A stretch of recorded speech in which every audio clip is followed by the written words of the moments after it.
IDRH Presents Digibites, a bite-sized version of our Digitalks Podcast.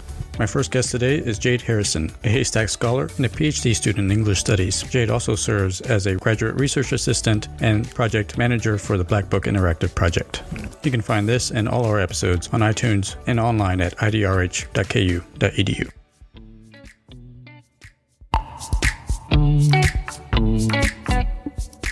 Hello, everyone. Welcome to the first episode of Digibites, a bite-sized version of our Digitalks podcast. This edition will consist of short interviews with our HASTAC Scholars.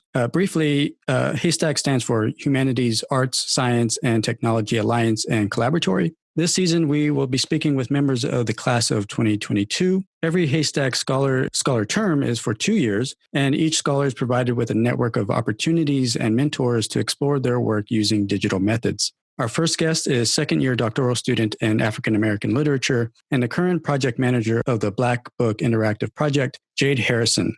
Jade, thank you for joining me today and for being my first guest.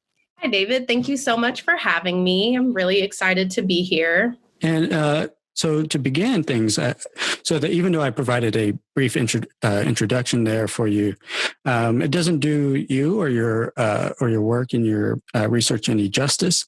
So why don't you begin with telling us a little about yourself and your research? Okay, great. Yeah. So I guess I can kind of start at the beginning of my academic journey. So I started my undergrad in Atlanta, Georgia, in 2012. Shortly after that, probably like my sophomore year of college, I transferred to the University of Texas at Arlington, where I eventually earned an honors BA in English in 2017. And that same year, August 2017, I started my master's program at UT Arlington. And going into my master's program, I already knew that I wanted to study African American literature, but I didn't know where or what kind of scholar or where I came in or what kind of scholarly contribution I could make to the field of African American literature. But during my first semester as an MA student, I served as a research assistant on an ILASR grant, which is a seed grant. It was directed by one of my graduate mentors, Dr. Kenton Ramsey. Initiative was called the Black Anthology Project, and the work that I did on this project really solidified my own research interests in African American literature and the digital humanities. So that is sort of where I really got familiar with DH and started really being introduced to the field in general. So after earning my master's degree in 2019, I moved to Lawrence and I started my doctoral program here at KU in English. So up until this point, my research interests have definitely developed since the beginning of my graduate career, but now I have sort of honed in on late 20th century African American women's fiction, and I complement my studies in the digital humanities. I'm particularly interested in tracing the shifting representations of Black women writers across African American literary history. But more specifically, I'm really interested in assembling useful information about Black women's literature into publicly accessible data sets. So yeah, that is sort of my research interests. One question that I like to ask digital humanists is, what does digital humanities mean to you? I guess in kind of picking up on your last sort of statement there to the first question was, what interested you about the field? Well, in general, I think when it comes to DH, I think a lot of folks still sort of view DH as an emerging field in a lot of ways, because scholars don't often classify DH as like a traditional field or like mode of learning, right? But I think it's safe to argue that like DH is here, it's an established field. And personally, one thing that has always interested me about the field, I've always noticed how the field is often critiqued because of its general lack of attention dedicated to DH scholarship that's produced by scholars of color, but especially Black scholars. So I think the field of DH, many years, I think it's been dominated by white men in a lot of ways. So therefore, I feel like, scholars often find scholars of color often find themselves on the margins of DH. So I think the one thing that really interests me about the field is, producing scholarship that's publicly accessible, but I think that also brings African-American literature, especially with, I guess, scholarship that sort of intersects with African-American literature and the digital humanities, sort of brings this type of scholarship outside of the margins. So that's one thing that's always enticed me about the field. So one project that you're currently working on, and I think you mentioned briefly, is the Black Book Interactive Project. Could you just tell us a little bit more about that project? And we'll start there. Tell us a little bit about that project. Yeah, of course. So I am currently the project manager for the Black Book Interactive Project. And essentially, BBIP is a collaborative DH research project that works to facilitate the study of and increase the popularity of underrepresented Black author texts within African American literary study.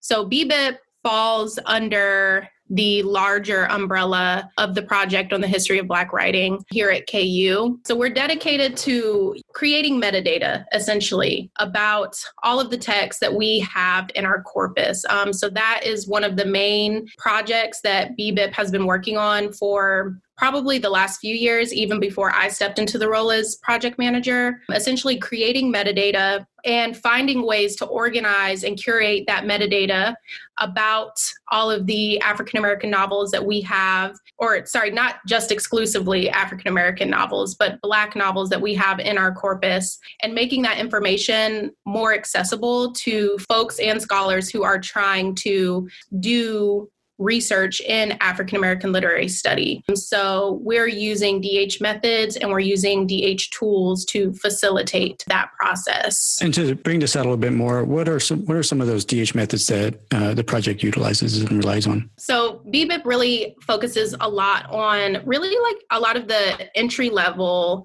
DH methods, right? BBIP focuses a lot on data collection, data analysis, but also organization and curation of data.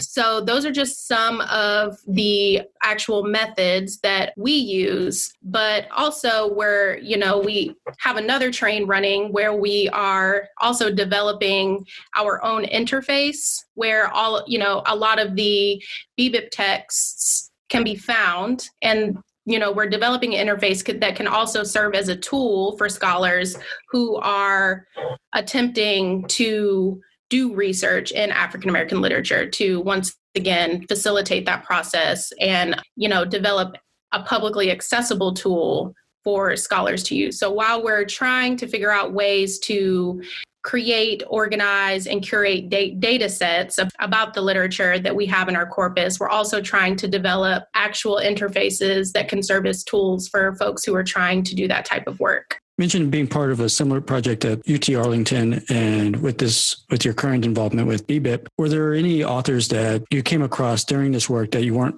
familiar with before and have become sort of a fan of in the process of your work? I think probably one of the main authors that I have recently become very fascinated with, who is also a lesser known African-American woman author. Her name is Nettie Jones. She is the author of Fish Tales and Mischief Makers. Both of these novels were published during the 1980s. And honestly, my area of research really focuses on late 20th century Black women's writing, which Nettie Jones sort of falls into that time frame. But it's sort of interesting to think about just between working on the BBIP project and even, projects and initiatives that I worked on in my master's program. It's really interesting to think about how criticism, and I mean just like criticism as in, scholarship, critical recognition, scholarship, scholarly articles, essays, book chapters, book reviews, how all of these things sort of work to really determine whether or not an author is, or not whether or not, but I guess to the extent to which an author is widely known, right? How criticism, critical recognition, critical acclaim really plays into that. So we have, authors like Toni Morrison, who, she's very well known across several literary discourses. But then we have authors like, Nettie Jones, who are lesser known, but were also publishing at the same time that Toni Morrison was publishing.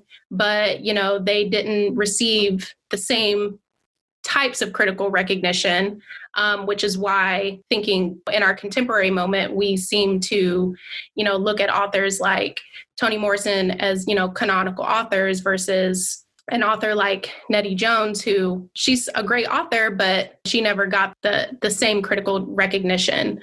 So that's one thing that's been really interesting to me. One thing that I've learned about and just really interests me as I continue to work with BBIP and then even just expand my own research. Kind of turning our focus to your Haystack involvement and your Haystack scholarship. What attracted you to this opportunity, and what do you hope to do as a Haystack scholar?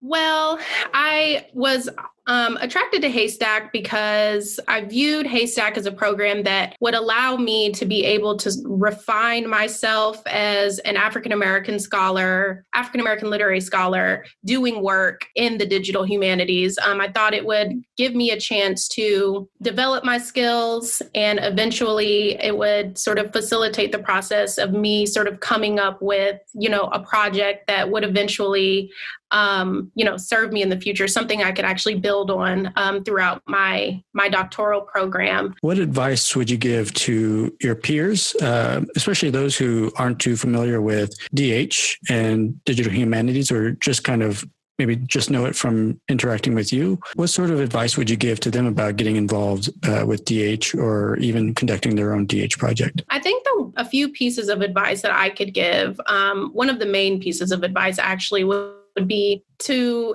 sort of produce like a DH project. You obviously have to develop and you have to foster certain skills. I think that a lot of the times when people look at DH, or when folks sort of look at DH and the work that's being done in DH, they automatically think like, it's complex, right? They think like, technology, something that's really intricate and complex, and it's like really, really hard to learn. But I also think that I kind of disagree with that, because I think that there are a lot of entry-level skills.